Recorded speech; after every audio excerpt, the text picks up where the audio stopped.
আসসালামু আলাইকুম। সরকারি চাকরিজীবীদের জন্য বিশেষ সুখবর।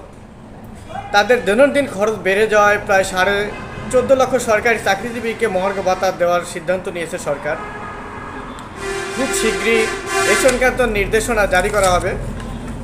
উচ্চ মূল্যস্ফীতির এ সময় ভাতা দেওয়ার সিদ্ধান্তর এই খবরকে অযৌক্তিক বলেছেন অর্থনীতিবিদরা।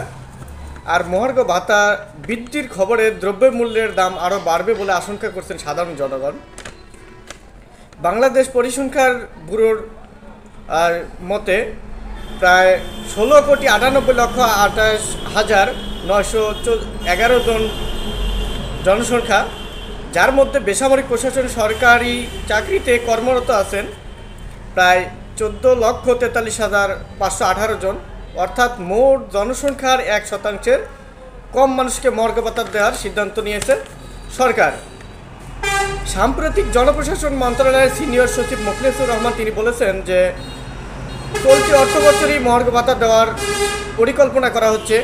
তিনি আরও বলেছেন যে পেনশনও পাবে, মহার্ঘ ভাতাও পাবে। এমনকি এগ্রিমেন্টের সময় মহার্ঘ ভাতার বেসিক এর সাথে যোগ করা হবে।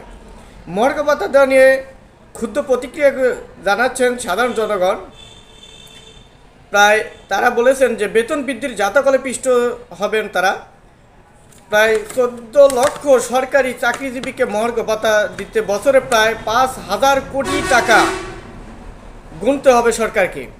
অর্থনীতিবিদরা বলেছেন দেশের মূল্যস্ফীতির এখনও 2 অঙ্কের ঘরে। এমন অবস্থায় মহার্ঘ ভাতা দেওয়ার সিদ্ধান্ত হতে অযৌক্তিক। সর্বশেষ 20% মহার্ঘ ভাতা দেওয়া হয়েছিল 2013 সালে। তখন সর্বোচ্চ 6,000 এবং সর্বনিম্ন 1,300 টাকা বেতন বেড়েছিল। এছাড়াও সরকারি চাকরিজীবীকে সর্বশেষ পে স্কেল দেওয়া হয়েছিল 2015 সালে। সবাই ভালো থাকুন, সুস্থ থাকুন। আসসালামু আলাইকুম।